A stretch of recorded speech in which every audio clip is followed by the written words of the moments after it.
Oi, galera, tudo bom? A crónica de hoje eu dei o título de Conversa para Boi Dormir, porque, em minha opinião, as eleições não são tudo em democracia, mas seguramente sem elas não há democracia. São um elemento que define a qualidade da democracia e são, indiscutivelmente, um elemento-chave que dota as instituições republicanas da sua legitimidade. O mesmo princípio se aplica às campanhas eleitorais. O cidadão brasileiro não vai votar apenas pelas campanhas, mas sem uma campanha eleitoral de preferência bem planejada, dificilmente um candidato ganha as eleições em democracia. Sabemos isso e assim tem acontecido ao longo da nossa história. Ainda que muitos dos discursos que nós temos ouvido nos comícios, nos debates, não seja mais que a tal conversa para boi dormir por parte de todos os candidatos ao povo brasileiro, temos, apesar de tudo, que reconhecer que existem algumas propostas mais realistas que outras e algumas que são completamente demagógicas. Existe também o apelo àquilo que eu sei, que eu chamo de voto de misericórdia, o voto de confiança, o voto de lealdade e até o voto inqualificável na chantagem para a obtenção do favor, através da mentira deliberada, proferida com todos os dentes que o candidato tem na boca, relativamente a medidas que ele não tem a mínima intenção de cumprir ou que sabe mesmo que nunca poderá cumprir na vida.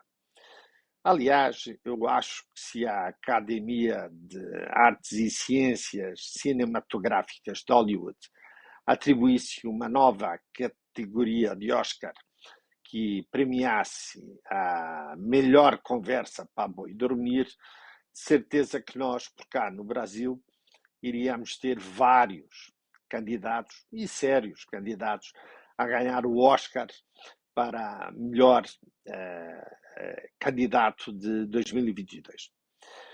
Por exemplo, tudo grátis para os pobres, os espoliados, os descamisados, os sem terra, os geriras estatais, enganando o povão daquela maneira demagógica e corrupta que todo mundo já conhece.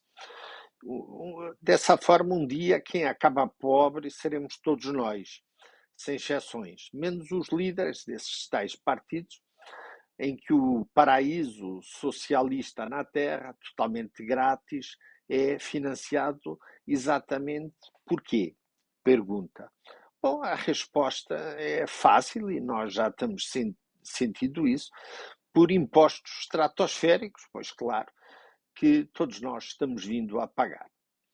Do outro lado, temos alguém desprovido de sentido de Estado, sem compaixão por um povo que sofreu com Covid, que não era coveiro e que, apesar de ter tido filhos que não foram eleitos para cargos presidenciais, mas ao longo do mandato do papai tiveram uma intromissão escandalosa e descarada, com uma óbvia demonstração da arrogância do poder desmesurado de quem se achava dono do Brasil. Assim, eu, esta semana, fui ler as propostas dos dois principais candidatos que aparecem nas pesquisas mais bem colocados para as eleições agendadas para o próximo dia 2 de outubro, ou seja, do capitão das motocicletas e do morador do ABC Paulista. E selecionei 3 propostas de cada um em diferentes áreas e fiz alguns comentários. Eis o resultado delas. Do morador da Barra da Tijuca, em relação ao emprego, ele diz que vai avançar no segundo mandato na melhoria das infraestruturas nas regiões menos desenvolvidas do país, de modo a ampliar as oportunidades de investimento produtivo e permitir assim a geração de emprego e a renda e o equilíbrio regional do país. Bom, qual é o meu comentário a esta linda declaração de intenção? Ele, nestes anos, derrubou o investimento em infraestrutura e afugentou o investidor estrangeiro. De aporte privado, não teve nenhum, apesar do ex-ministro Tarcísio de Freitas listar avanços. Isto porque desde 2018, se a memória não me falha, bilhões em obras públicas foram ancoradas sem nenhuma transparência ou racionalidade. Nas áreas técnicas de agências reguladoras, ocupadas por indicações políticas do governo e de sua base de apoio, referendadas pelo Senado. Pior ainda, na ininterrupta indicação da degradação ambiental na Amazônia, com declarado apoio de ministros e do próprio. E por que é que haveria de mudar agora? Não sei. Nas relações externas, diz que vai buscar parcerias comerciais e tecnológicas com aquelas nações que oferecem respostas às necessidades do nosso país e que irá estreitar acordos económicos com as nações mais desenvolvidas, além de integrar acordos internacionais. Bonitas palavras. Eu recordo que o governo que está terminando agora o mandato inaugurou uma inédita direção de política externa brasileira que foi movida exclusivamente por motivações ideológicas, sem compromisso algum com o interesse nacional. O Brasil perdeu a favor da Argentina o seu maior parceiro comercial, que era a República Popular da China, por causa de umas piadas de gosto duvidoso do deputado 03 e do ex-ministro da Educação, o Abraham Weintraub, e também se perdeu a hipótese de fechar um acordo entre o Mercosul e a União Europeia, que vinha sendo negociado havia anos, porque o capitão das motocicletas achou que era mais importante xingar a mulher do presidente francês, o Emmanuel Macron. Já no meio ambiente, ele diz que vai oferecer soluções sustentáveis do mais variado sistema de produção, com especial atenção à agropecuária. Não sei o que é que ele quer dizer com isso. Ora bom, quem teve como ministro do Meio Ambiente o não muito saudoso Ricardo Salles, que proferiu a célebre frase é preciso aproveitar a pandemia para deixar passar a boiada, necessita de mais explicações. Eu faço recordar que o INPE, o Instituto Nacional de Pesquisas Espaciais, não são gringos falando, não, são os nossos próprios institutos, divulgou que no seu último relatório de 2021 o desmatamento da Amazónia aumentou 21,97% em relação ao igual período do ano anterior. O aumento dos conflitos em terras indígenas a partir do crescimento do garimpo ilegal nos últimos anos esteve entre as principais preocupações dos senadores e especialistas que já levaram este ano é que houvesse um debate em abril promovido pela Comissão dos Direitos Humanos no Senado. E, infelizmente, para mim, não chegam só para que este problema tenha fim à vista palavras, é preciso ações. Passando agora ao ex-inquilino de Curitiba. No que toca à administração do território nacional, ele diz que é preciso combater as desigualdades regionais, fortalecendo o desenvolvimento. Bom,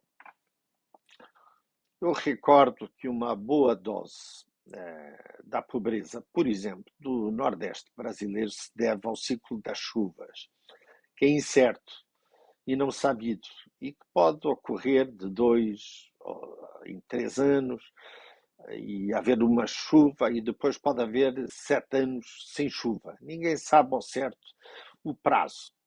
E o sertanejo nordestino joga com o fator sorte e azar.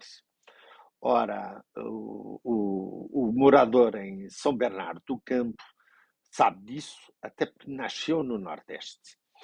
Já, por exemplo, no centro-sul do Brasil, chove todos os anos entre setembro e março. E nos outros meses cai sempre um pouco de chuva. Logo, a fertilidade do solo é bem melhor que no Nordeste.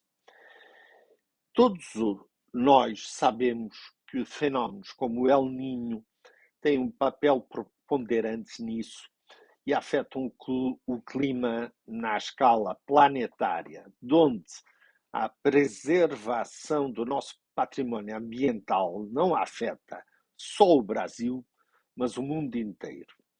E a pobreza é uma cadeia perversa que se perpetua. Pais pobres têm pouco conhecimento e condição de vida para ligar a seus filhos. E assim por diante. É um ciclo que continua sem fim à vista. Mas há regiões do mundo que eu conheço bem, como a Austrália, Israel, em que as condições climatérias são muito difíceis, como no Nordeste, se não piores ainda. E eles conseguiram desenvolver métodos para, usando uma expressão bem nossa, nadar de braçada na sua agricultura. E são sinais de que é possível evoluir em climas difíceis e com regime de seca extrema. Ajudaria muito se cada vez que se quer desenvolver um projeto empresarial ou turístico para atrair investimentos e criar postos de trabalho em estados carenciados, não sejam sempre os mesmos movimentos de esquerda a levantar problemas e impedir sua viabilização, porque senão depois reclamam de quê?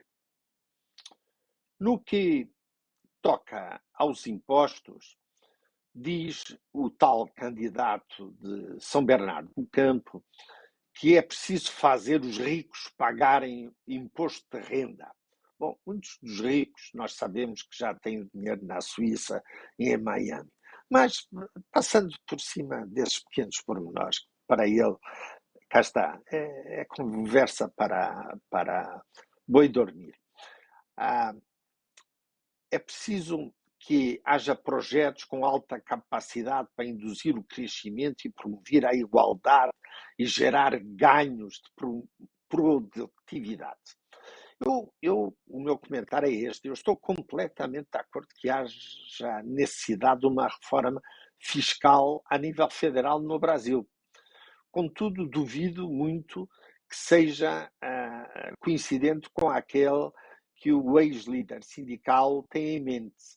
Porque, na minha opinião, é preciso fazer uma reforma fiscal de forma a auxiliar a captar investidores estrangeiros e não a afugentar, e a iniciar um processo de reabertura das unidades fabris que, entretanto, foram encerrando a sua produção de décadas no Brasil, o que provocou desemprego no Brasil, como foi o caso da Ford, das montadoras que foram fechadas em Camaçari, na Bahia, em Taubaté, em São Paulo, em Horizonte, no Ceará, Recordo que em outubro de 2019 a Ford já havia fechado em São Bernardo do Campo, em São Paulo. A Mercedes, que também ameaça fechar a sua produção de veículos no Brasil. A Sony, a fabricante japonesa de TVs e de câmaras, que já fechou a sua fábrica em Manaus e despediu os seus trabalhadores. A farmacêutica suíça Roche, que em 2020 fechou sua fábrica no Rio de Janeiro e que não explicou a razão desta sua decisão empresarial. Há o Walmart, que é só o maior grupo varejista do mundo, que vendeu 80% da sua operação no Brasil a um fundo de investimentos e que também não explicou a razão da sua decisão, a não ser que foi um ajuste global.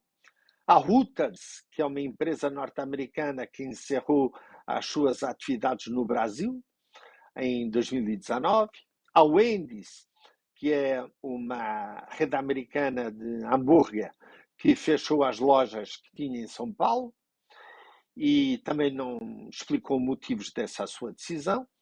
E se vamos continuar com este discurso marxista-leninista de cativar eleitorado, não vamos criar riqueza nem desenvolver o país. É só demagogia.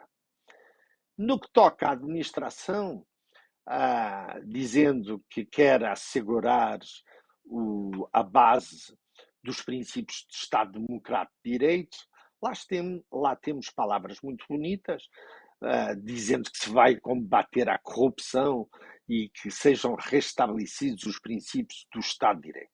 Bom, aqui eu devo dizer que já não ria tanto desde a saudosa dupla do Agildo Ribeiro com o Jô Soares.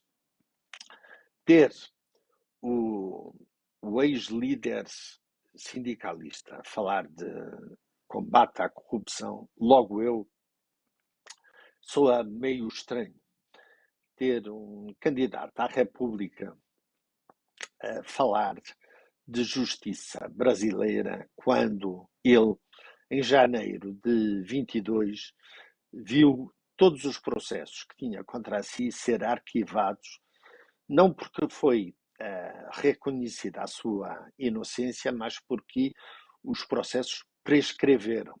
Eu já aqui me pronunciei quanto à diferença de prescrição e absolvição, não vou agora repetir-me outra vez, mas recordo que o antigo inquilino de Curitiba teve 580 dias preso porque viu a sua sentença ser confirmada por 3 instâncias do judiciário brasileiro. E não somente porque o ex-juiz federal Sérgio Moro, que agora gostam tanto de dizer, decidiu que fosse assim.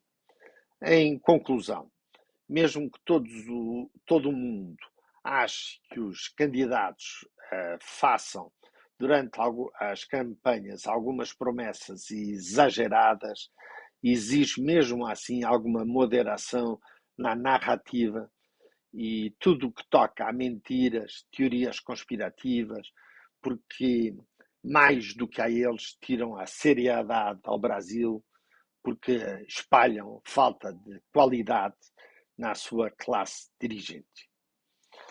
Se gostou deste vídeo, toca no sininho. A gente se vê por aí.